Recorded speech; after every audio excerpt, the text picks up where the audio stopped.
hold music. You want to avoid it, and so do your customers. So say goodbye to hold music and hello to faster, smarter support with Salesforce. Make service more personal and agents more productive using built-in trusted AI. Then watch costs and wait times drop and satisfaction soar. Support customers in a whole new way with Service GPT. Learn how at salesforce.com/servicegpt.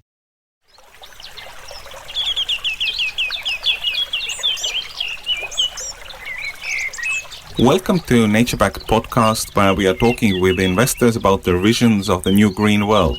My name is Tarmo Virki, and in this episode I'm talking with Sebastian Heitmann from Extantia Capital. Hey there, I'm Merit. I'm the CEO and co-founder of Single Earth, and we are building a nature-backed currency to empower you to fight against climate change and biodiversity loss. Sign up at Single.Earth and be among the first to switch to a truly sustainable, nature-based economy. And don't forget to join the discussion around climate change and biodiversity loss on our Discord channel. Enjoy the show.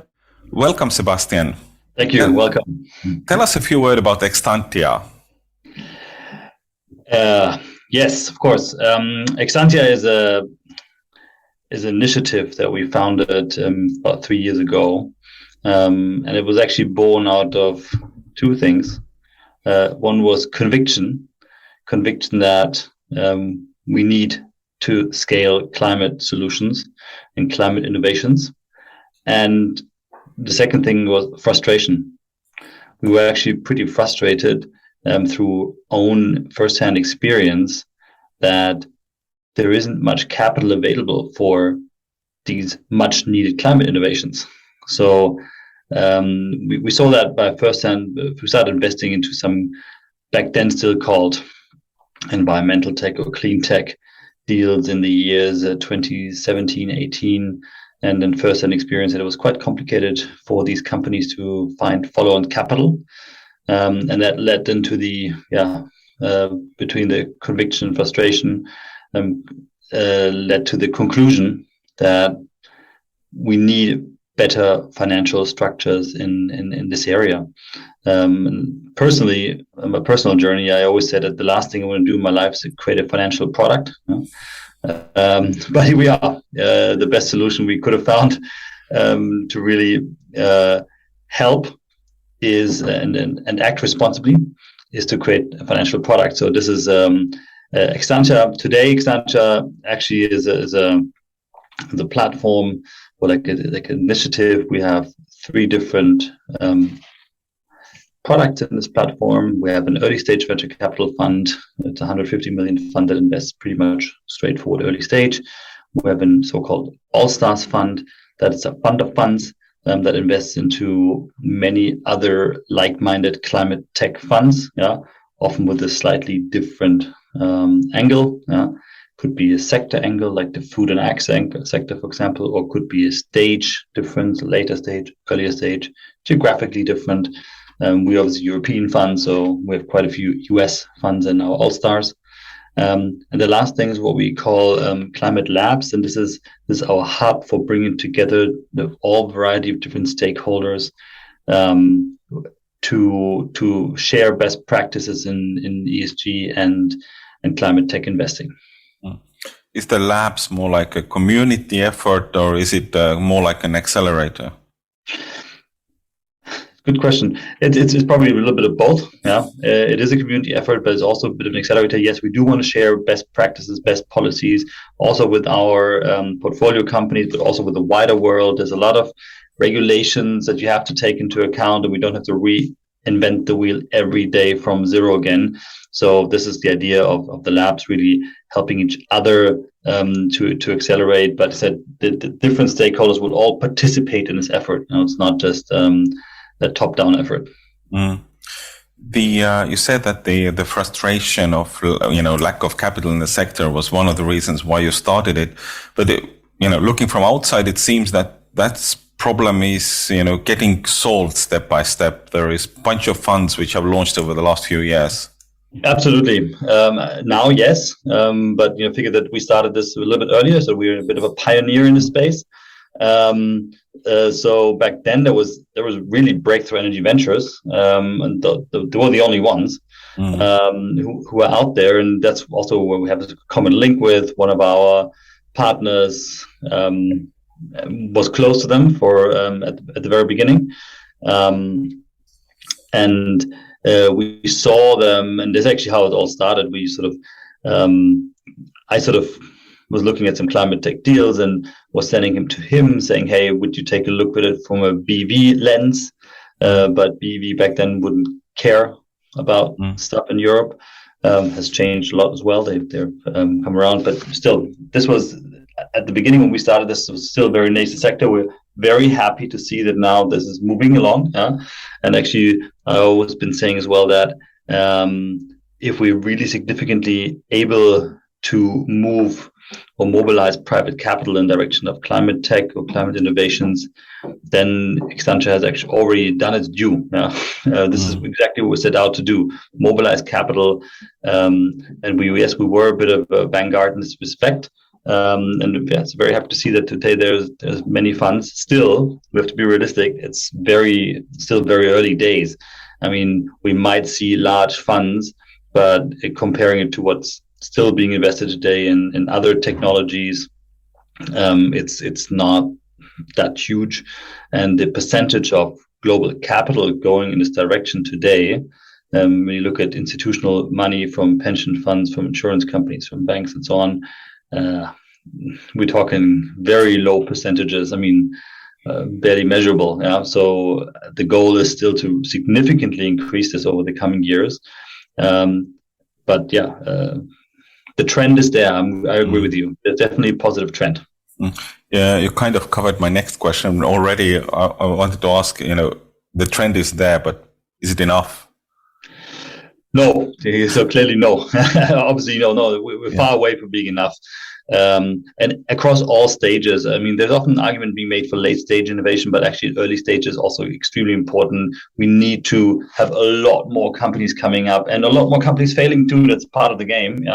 At the moment, yes, we see some, but there's definitely not enough yet. And we look at the total number of climate tech startups coming out of wherever they come from, mostly university spin-outs or research institute spin-outs. There's some, and it's getting better. The issue is, it's quite simple. What is the problem today if you are a scientist or an engineer with a really good idea to decarbonize?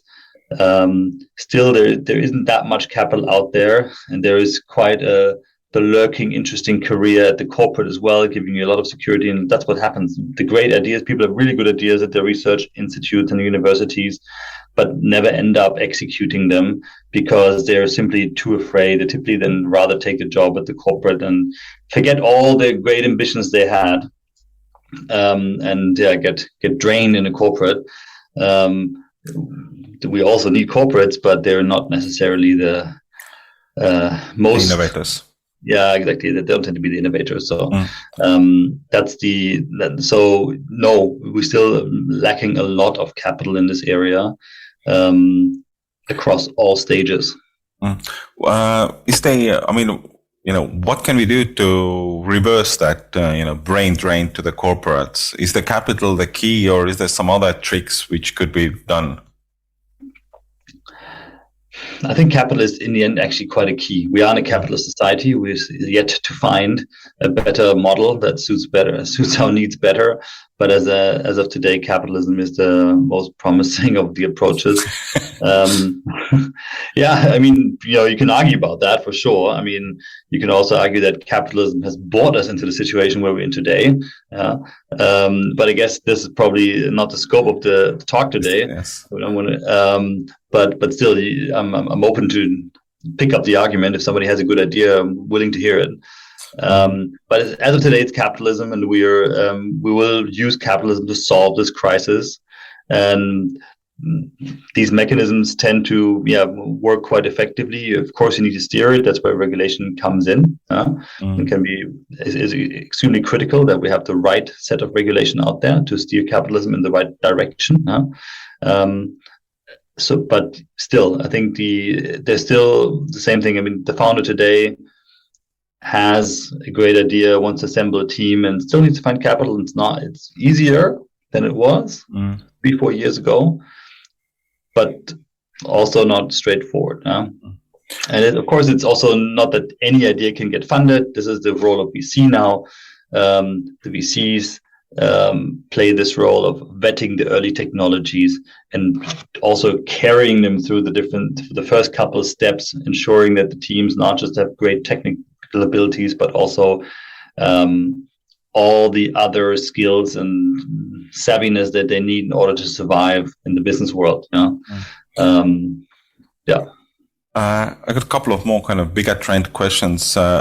You were talking about how the kind of amount of capital in the sector has increased, but how do you see the kind of current year of, I don't know what you call it, the downturn, some people are calling it the market crash year. How is this impacting the climate investment scene? In an interesting way, in a very interesting way. I mean, climate is a lot about to do with energy. So there in the energy markets, we see a huge run right now. Of course, a lot of the downturn is due to the political situation in Russia and Ukraine, and the resulting energy crisis from this, confrontation.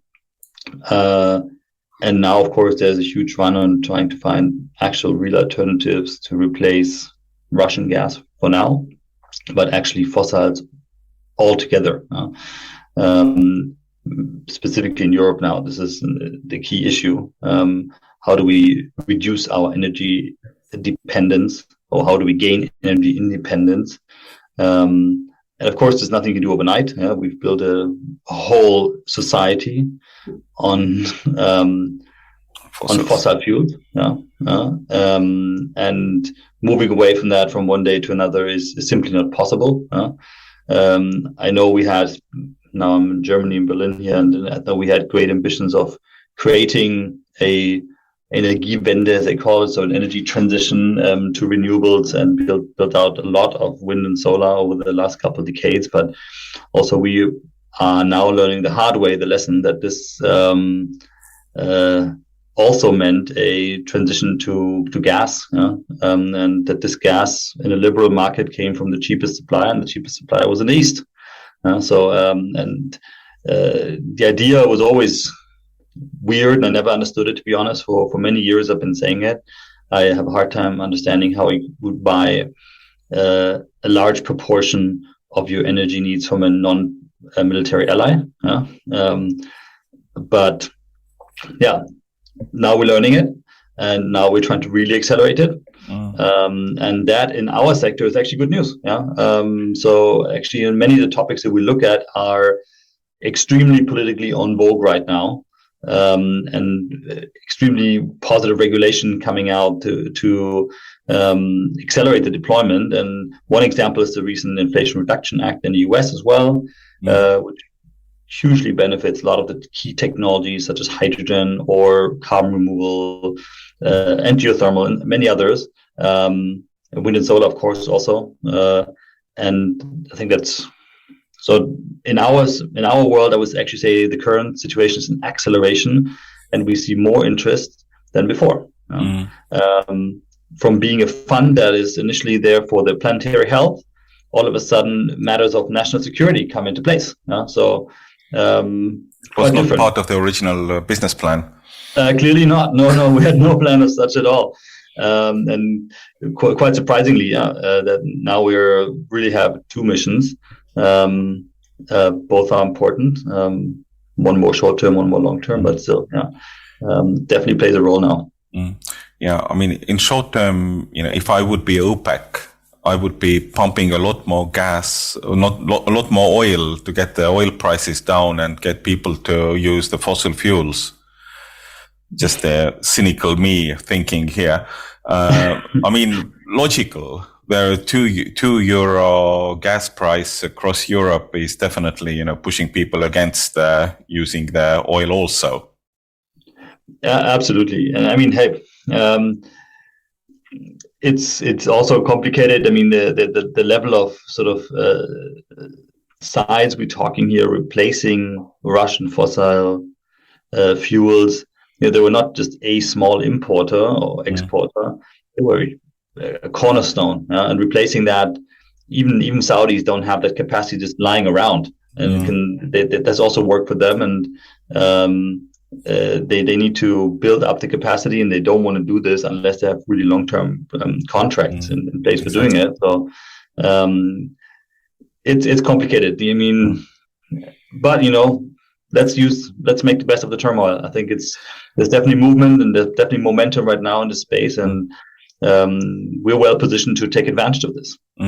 I can see a lot of initiatives kind of, which were probably long-term initiatives becoming mid-term initiatives, but the challenge is really the short-term solutions. Yeah, short-term, we have to be realistic. There are no good solutions short-term to fossils. We can buy the fossils from somewhere else, importing LNG or, pumping more through our existing pipelines from Norway or else. But we have to be realistic. There is no short-term solution. There's nothing that can be just switched on. We see some potential. We also have investment in space in biogas. There's definitely some potential to do, to a certain degree, some fast changes that are gigawatt relevant. But also there, I mean, the full solution is not out there. And also, you have to distinguish a little bit here between what's the electricity market and the heat market. They're actually different. So on the electricity market, I think we can find solutions, and we can sort of bridge ourselves with some imports from our neighbors. And there are solutions for the electricity. For the heat, it's a lot more complicated. Heat just heavily relies on the gas infrastructure, and that will not be replaced by hydrogen tomorrow. Exactly. To be realistic.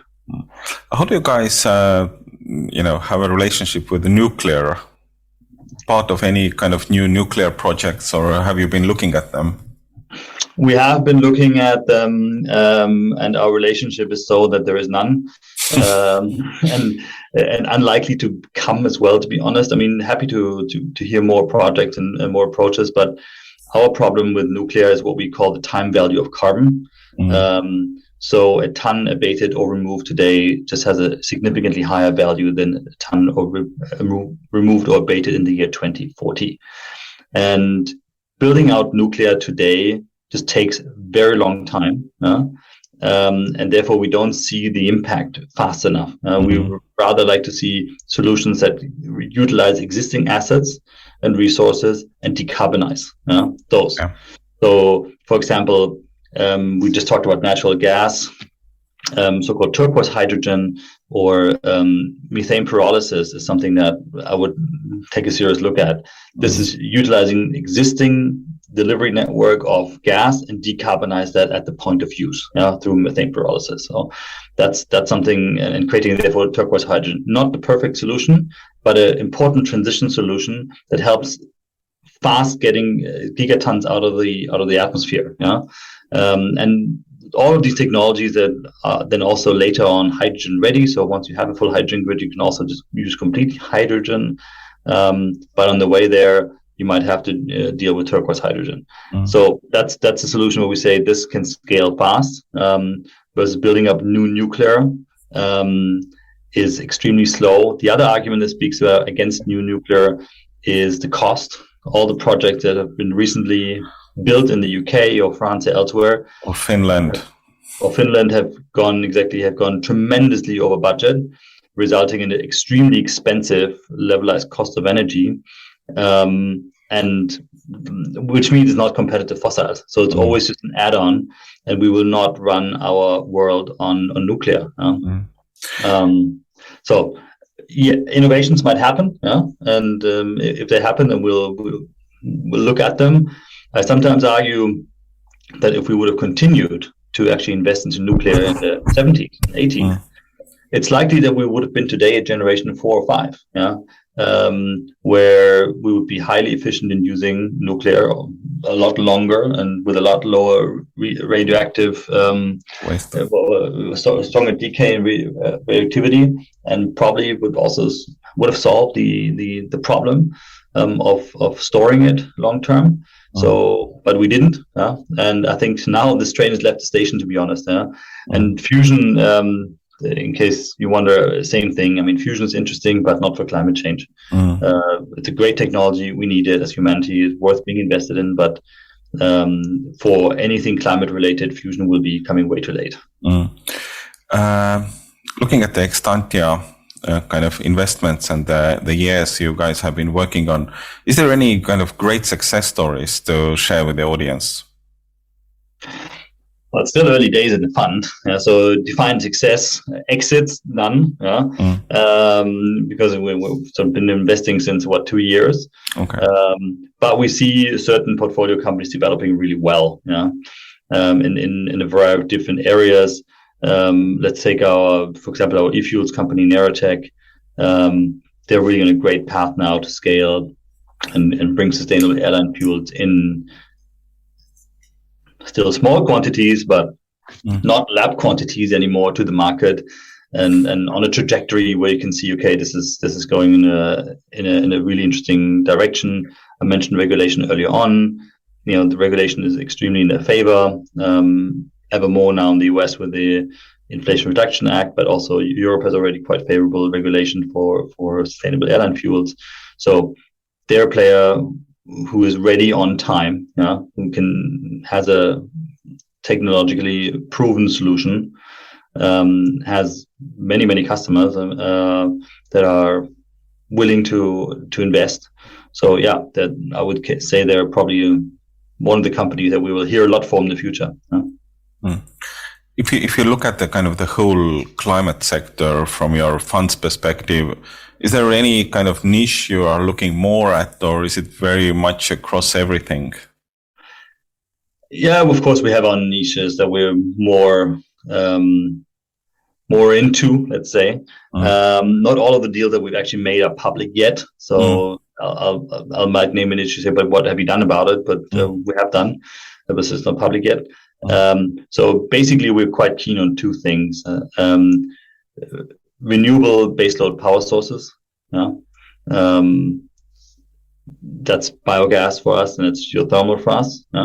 Could be hydro as well, but we haven't done a deal in hydro yet. But hydro has some potential, and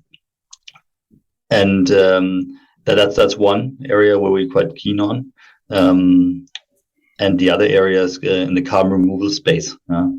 So we've looked at a lot of deals in carbon removal space, also done some deals in carbon removal space. There is also quite some movement in that space right now. But I mean, we need to do, at the end of the day, we need to solve many challenges at the same time. And P2X or P2L processes like Inertech, or I mentioned also Modern Electron, which does methane pyrolysis, are also extremely important and relevant transition technologies. There are more transition technologies.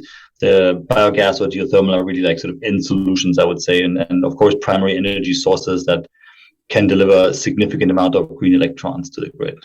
And if we look at the climate problem, at the end of the day, 70% is down to energy. If we're able to decarbonize energy, we'll be able to decarbonize most of our problems. Not all of them. Especially food and agriculture sector have some areas that are not so easy to decarbonize just by electrifying or by making the grid green. But still, then the problem much smaller. has a different magnitude. Exactly. Absolutely. But it's the kind of renewable energy sources sounds a bit more like the, old school infrastructure investment than the startup investment.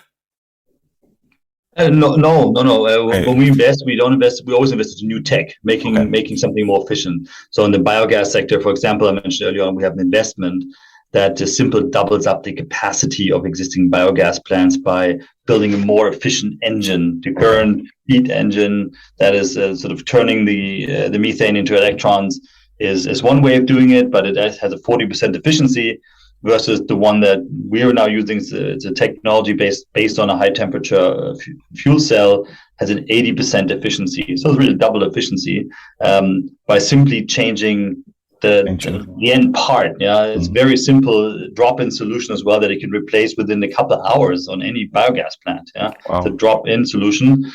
So this is new technology and not just building now. That will be infra fund that builds new biogas, fermenters and puts a traditional machine on there. Same counts for geothermal. Geothermal bets even much bigger. In geothermal, we're not investing into a project of geothermal. We're investing into new technology that will unlock a completely different depth in geothermal. Geothermal is all about depth. The deeper you go, the hotter it gets, the more efficient it is. So we're investing into technology that allows for linear drilling cost.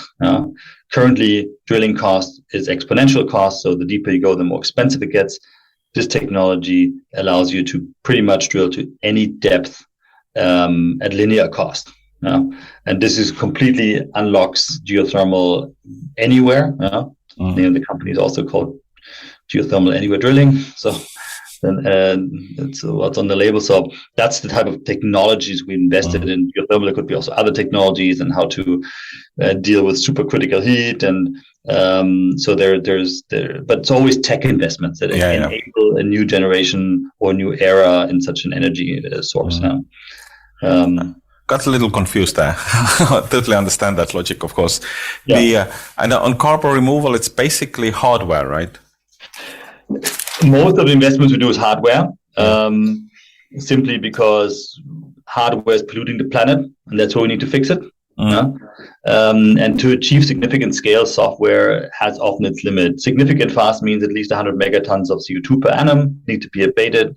There is software that can do this, and we are looking at software that can do this. We've done software investments as well. Where we feel that they are a significant enabler, helping others to take much better decisions or creating a more efficient grid, for example, or elsewhere, where we can see, okay, this software really makes people take a lot smarter decisions on maintenance, for example, we looked at a company doing maintenance of wind turbines, for example, that can totally make sense. So that's actually not a software company, it's also a hardware company, but we also looked at software companies in that space.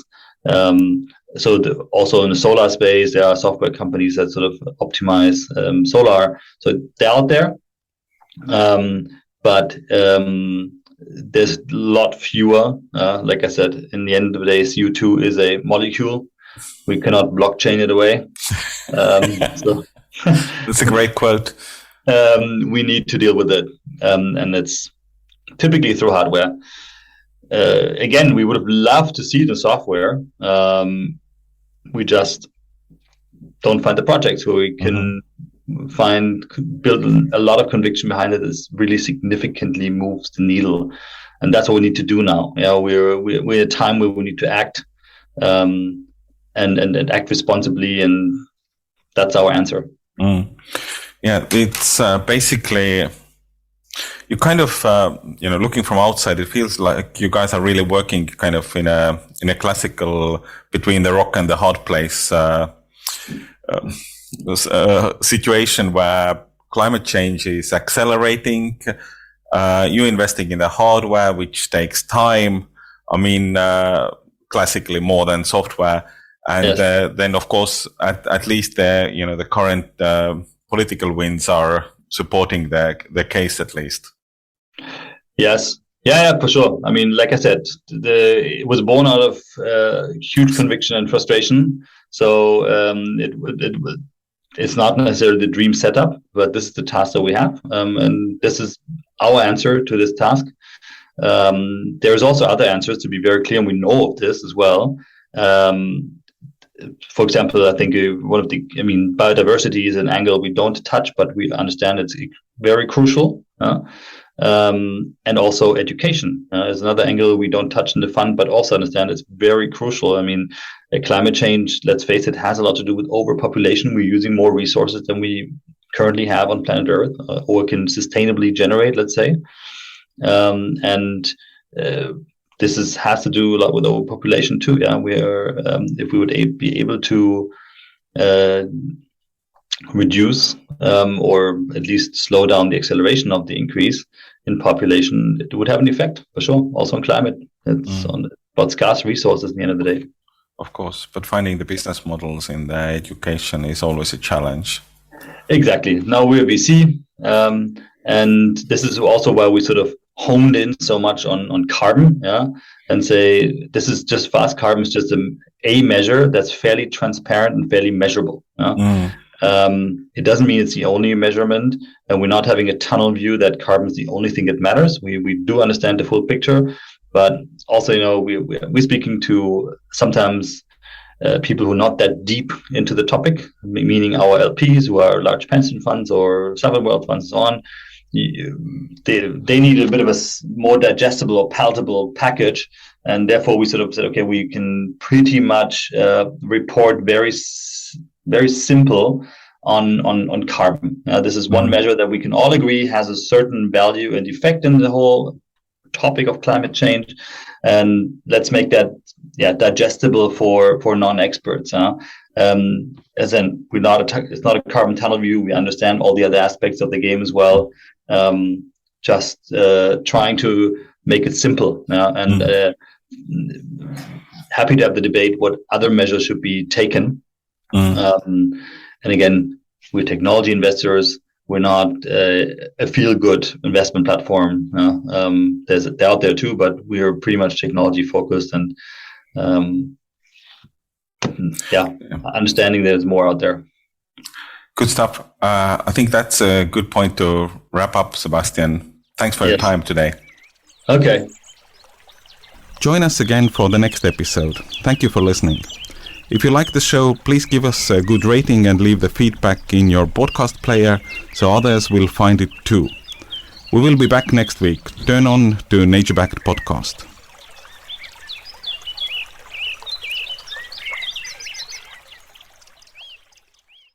Club DC is your go-to spot for 24-hour dance, remixes, EDM, and worldwide syndicated radio shows. We are always bumping. We are always open. There's no cover charge, and anyone can enter. Get the Nautilus Radio app in your app store and take Club DC on the go. Party with us at Nautilus.com/ClubDC. Wild 95 is the country station on Nautilus, bringing you the hits from today's chart toppers, some new up-and-coming hits, and a handful of those country hits from the past. We bring you great on-air personalities on top of all of that great music. Download the Nautilus app for the best of today's country music all day and all night. Come on over to Nautilus.com/Wild95.